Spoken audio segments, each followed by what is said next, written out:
Olá, dando continuidade aí a nosso simulador, né, de Mega Sena. Essa é a última parte dele, vamos finalizar ele nessa aula. Nós fizemos aqui o sorteio aí, né, de 6 números na aula passada. Porém, ele está apresentando aqui de uma forma muito ruim. Eu vou fazer o seguinte, eu vou tirar esse trace aqui de dentro para ele me exibir essa estrutura de repetição aqui, ó, apenas uma vez. Se o trace ficar aqui, toda vez ele vai fazer isso aqui. Ele vai chegar até no final, passar o trace uma vez, duas, três, até inteirar 6. Então eu vou jogar esse trace depois da minha estrutura de repetição, para ele fazer tudo aquilo ali, né, gerar os 6 números e me mostrar apenas uma vez. Aí não embola tanto. Falei na aula passada que pode ocorrer desse número se repetir, porém, como é um intervalo muito grande, a probabilidade de eu dar o comando aqui ele se repetir é pouco. Então eu vou diminuir aqui, ao invés dele multiplicar ele até chegar a 60, eu faço até 5. Então meu array ele só vai agora, no caso aqui, de 0 a 5. Então a probabilidade dele se repetir agora é muito alta. Vamos visualizar ali. Ctrl Enter, agora se repetiu. Então o 2 aqui, por exemplo, apareceu 2 vezes, o 4 apareceu 2 também, o que não seria viável aí para esse programinha de sorteio, onde os números não poderiam ali, né, ser repetidos. Então o que eu vou fazer para que esse número não se repita? É uma coisa muito básica ali, muito simples, uma função que nós vimos. Só vai poder, né, ser sorteado um número que ainda não foi sorteado. Então um número que ainda não exista dentro do meu array. Então um número ainda que não existe ali pode ser sorteado. Então eu vou criar aqui uma condição, vou ter que criar uma condição para isso, para falar que só vai poder aparecer aqui, né, no meu sorteio o número que ainda não existe no meu array. Então eu vou criar ali uma condição if, que já falei também sobre a criação dessas condições, e vou fazer o seguinte, o meu array Mega Sena, ele vai ter, né, vou fazer uma pesquisa nele.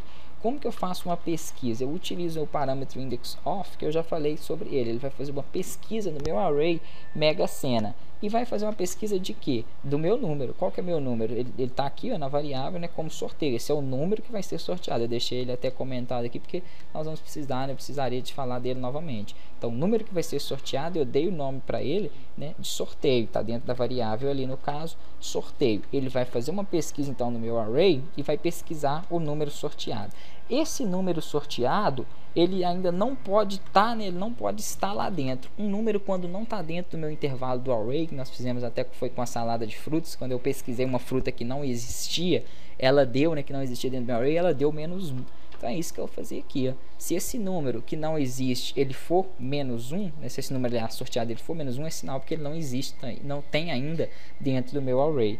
Então quem tiver dúvida, né, ficou complicado para entender isso aí, é só voltar na aula onde eu expliquei essa questão de pesquisas no array, que vai conseguir interpretar direitinho ali.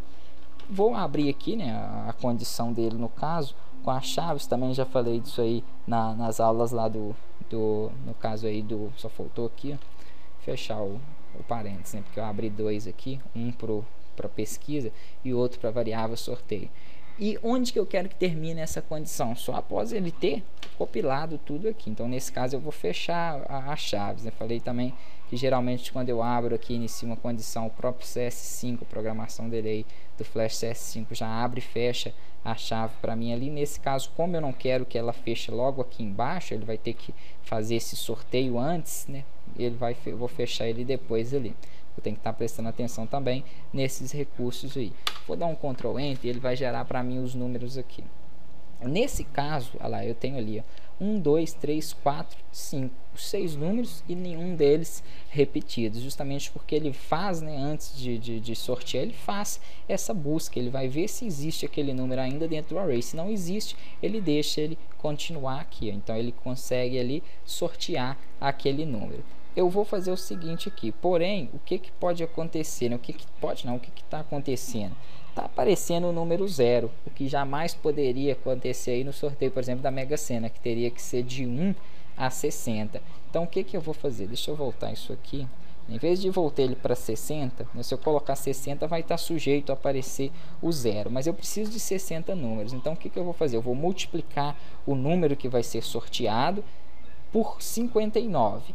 E se for o 0, por exemplo, ele vai fazer 0 vezes 59. Vai continuar 0. Porém, aqui, ó, eu dou mais 1 para ele.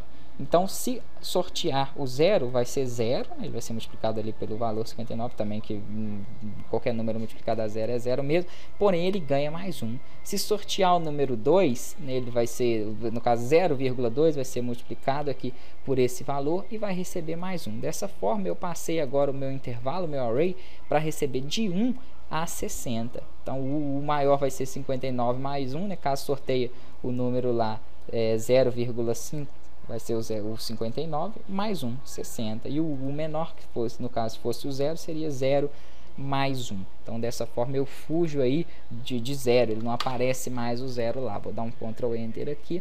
Óbvio que a probabilidade de aparecer ele também seria muito pouco. Para finalizar, o que nós precisamos fazer? Agora está faltando pouca coisa.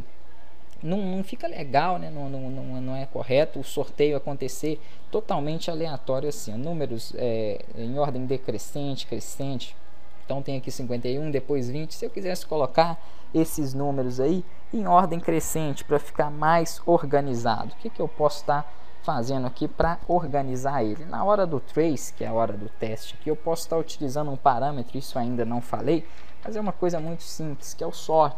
Ele vai fazer ali o sorteio agora na ordem, né, em alfanumérico. O que é alfanumérico? Deixa eu dar um Ctrl Enter para explicar antes aí para vocês. Opa, faltou finalizar aqui o parâmetro dela. Prontinho. Ele vai sortear para mim aqui em alfanumérico. Por exemplo, eu falei que ia ser em ordem crescente, mas aqui o 15, depois o 2, depois o 28, ele entende que o 2 é maior que o 15, justamente porque ele começa com 1. Então, ele como se fosse 1.5, 2, 2.8, 3, isso é o valor aqui, né, em alfanumérico. Se eu quiser ele em numérico, apenas, né, ordenado ali em ordem crescente, eu vou ter que colocar aqui o parâmetro do array, ponto numérico. Prontinho. Ele vai sortear ele agora, não em alfanumérico, e sim em ordem numérica. Vou dar um Ctrl Enter, vamos testar aquilo ali. Então lá, ó. Tá prontinho aí o nosso simulador, né? 15, 19, ele não vai se repetir em momento algum, não vai me dar o valor 0 e já vai apresentar para mim os valores em ordem crescente, devido ao parâmetro sort e alfanumérico aqui, né? No caso aqui o valor, aliás, é numérico. O meu array ali, ele vai ser atribuído como um valor numérico em ordem crescente. Então, finalizando esse segundo módulo, onde foi mais explicação mesmo sobre recursos, variáveis, criação de condição, né? Teste de condição, que é o if, condições de repetição, while, for. Então nós vamos agora estar aprofundando um pouquinho mais nessas próximas videoaulas. Espero que vocês continuem acompanhando, que nós vamos aprender bastante coisa aí que vai auxiliar muito a gente aí para Flash, mesmo para quem pretende criar jogo, quanto para quem quer mexer com a parte de web. Então até o próximo módulo, até a próxima videoaula.